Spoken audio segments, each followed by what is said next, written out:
आप सबको नमस्कार। सर्वप्रथम इस धरा को नमन करती हूँ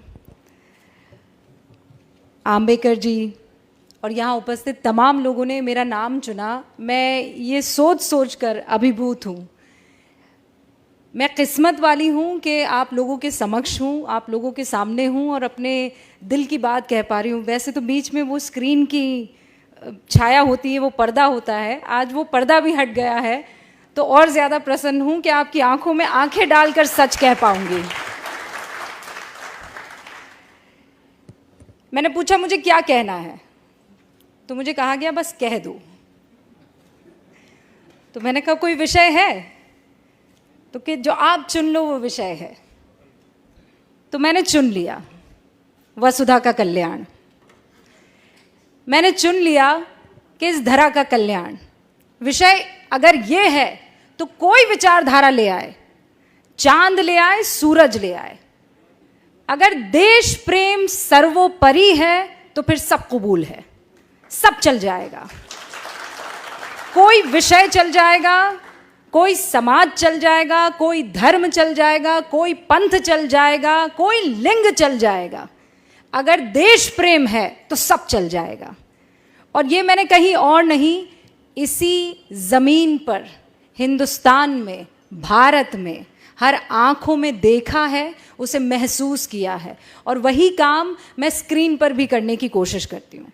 लोग कहते हैं आप कहते वक्त सोचती नहीं हैं, तो मैं कहती हूँ सोचती हूँ, इसीलिए कह पाती हूँ। और सोचती ये हूँ कि अगर आज मैं रुक गई तो फिर मेरे बच्चे रुक जाएंगे, मेरे बच्चों के बच्चे रुक जाएंगे। तो जो गलत है कह दो, और जो सच है फख्र से कह दो कि ये सच है। और यही मेरी कोशिश भी रहती है। और इतना प्यार, इतना प्रेम मुझे मिलता है कि फिर मुझे पलट कर देखने की ज़रूरत नहीं पड़ती है। और ये आप लोगों का सम्मान है। आज जिस कार्यक्रम में मैं उपस्थित हूँ, मुझे याद है स्कूल में जब छोटी थी, 5वीं कक्षा में रही होंगी, तो हिंदी की मेरी बड़ी स्ट्रिक्ट सी टीचर थी। तो उन्होंने देवऋषि नारद जी के बारे में एक कहानी मुझे सुनाई, बच्चों को सुनाई, और वो कहानी मैं चाहती हूँ कि आपके समक्ष भी रखूँ। तो नारद जी तो आज तो क्या वाईफाई है, क्या 5G है, क्या 4G है। नारद जी ने तो उसका इस्तेमाल बहुत पहले ही कर लिया था। प्लेन व्लेन की ज़रूरत नहीं थी, वो टेलीपोर्ट करते थे, तीनों लोकों में जाकर अपनी बात कहते थे। तो कहानी ये शुरू होती है कि नारद मुनि अपने अंदाज में स्वर्ग लोक में घूम रहे थे, नारायण नारायण कहते हुए। तो अचानक उनको कुछ सूझी, तो उन्होंने भगवान का रुख किया और भगवान से कहा, आपसे एक प्रश्न पूछूं? तो भगवान ने कहा, पूछो। ये जानते तो थे कि नारद जी के मुंह से निकल रहा है तो पंगा तो होगा, लेकिन पूछो, उन्होंने कहा। तो उन्होंने कहा, भगवान ये बताइए कि आपका सबसे प्रिय कौन है, आपके हृदय में कौन वास करता है, कौन है जो जिससे आप बेइंतहा प्रेम करते हैं, स्नेह करते हैं। तो भगवान मुस्कुराए और उन्होंने पृथ्वी की ओर देखा, और वहाँ इंसानों का टोला था, इंसानों की बस्ती थी। कोई किसी काम में लगा हुआ था, कोई लकड़ी काट रहा था, कोई खेती कर रहा था, कोई अपने हिसाब का जो उस वक्त काम था वो कर रहा था, कोई महिला खाना बना रही थी। तो प्रभु मुस्कुराए और उन्होंने कहा कि ये मेरे दिल में वास करते हैं, इनसे मुझे बड़ा स्नेह है। तो नारद जी को बड़ा गुस्सा आया। तो उन्होंने कहा कि आप मनुष्य की बात कर रहे हैं? तो प्रभु मुस्कुराए और प्रभु ने कहा, मनुष्य की बात कर रहा हूँ। तो उन्होंने कहा, अरे नारायण नारायण मैं करता फिरता हूँ, ऐसा कोई पल, ऐसा कोई वक्त नहीं गुजरता कि मेरे मुख से नारायण नारायण ना निकले। और आपको प्रसन्न करता है मनुष्य, आपको पसंद आता है मनुष्य, आपका स्नेह मनुष्य से। तो प्रभु फिर मुस्कुराए, उनकी अपनी लीला। उन्होंने कहा कि इस मनुष्य को मैं छोड़ दूंगा, तुम बस ये मेरा जो इम्तिहान है उसे पास कर लो। तो नारद जी ने बोला, ऐसा कौन सा इम्तिहान है कि मैं पास ना कर पाऊं? प्रभु आप कहिए, करना क्या है? तो प्रभु ने देव ऋषि को कटोरा दिया बड़ा सा, और उसे एकदम एज तक दूध में भर दिया।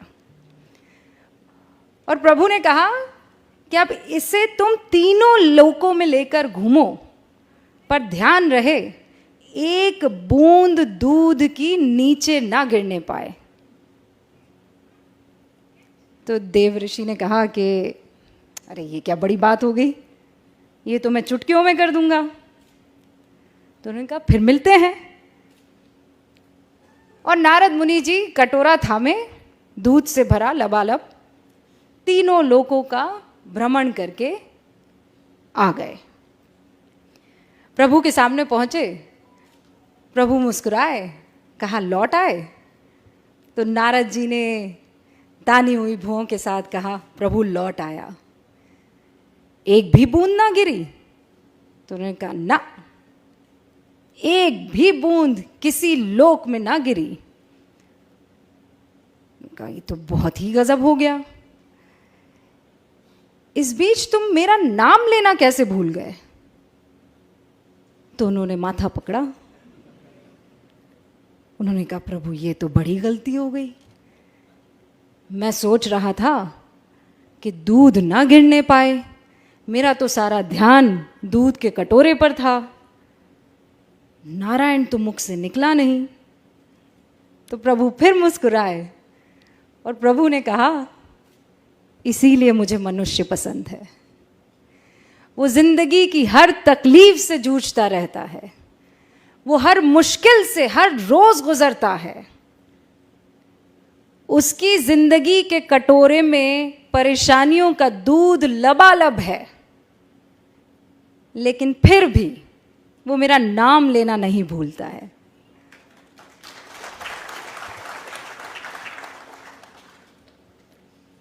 तो देव ऋषि भी मुस्कुराए, हाथ जोड़े और कहा प्रभु की लीला अपरंपार है, नारायण नारायण, और मनुष्य भी कमाल है।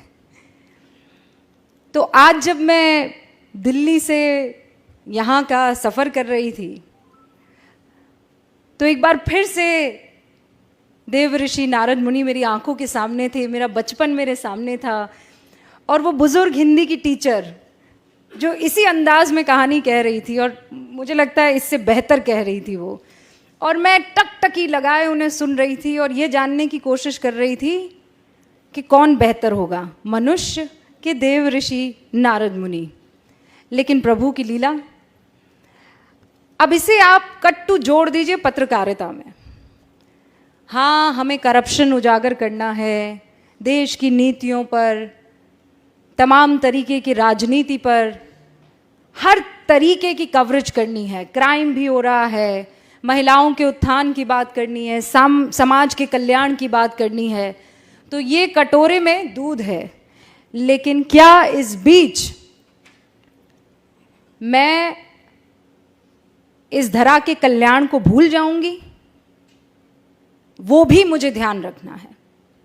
और एक पत्रकारिता का उसूल हमें सिखाया गया था, सत्यम शिवम सुंदरम। लेकिन सत्य हमेशा सुंदर हो ये जरूरी नहीं है। और जिस दिन मेरे पत्रकार बंधुओं ने ये समझ लिया, ये जान लिया कि सत्य कड़वा होता है और उसे पीना भी सीखो और उसे पिलाना भी सीखो। कई बार ये दुखी कर सकता है, लेकिन अगर सत्य को अपनाएंगे नहीं तो फिर आगे बढ़ नहीं पाएंगे। वो कहते हैं या तो आप इस तरफ आ जाती हैं या इस तरफ आ जाती हैं, कोई ग्रे एरिया भी छोड़ दीजिए। लेकिन जब आप धरा की बात करते हैं तो वहाँ कोई ग्रे एरिया छूटता नहीं है, फिर तो सच होता है या झूठ होता है। और हर बार आज के दौर में मैं ये महसूस करती हूँ, क्योंकि आप सभी लोग सोशल मीडिया पर होंगे, आप कुछ लिख दीजिए, आपके ऊपर बौछार होने लगती है। प्यार कम होता है, नफ़रत की बौछार ज़्यादा होती है। तो क्या वो आपको कुछ कहने से रोक देगा? ये आपको तय करना है। क्या उन गालियों से आप सत्य सामने रखना छोड़ देंगे? ये आपको तय करना है। और मैं हमेशा अक्सर जहाँ जाती हूँ ये कहती हूँ कि मैं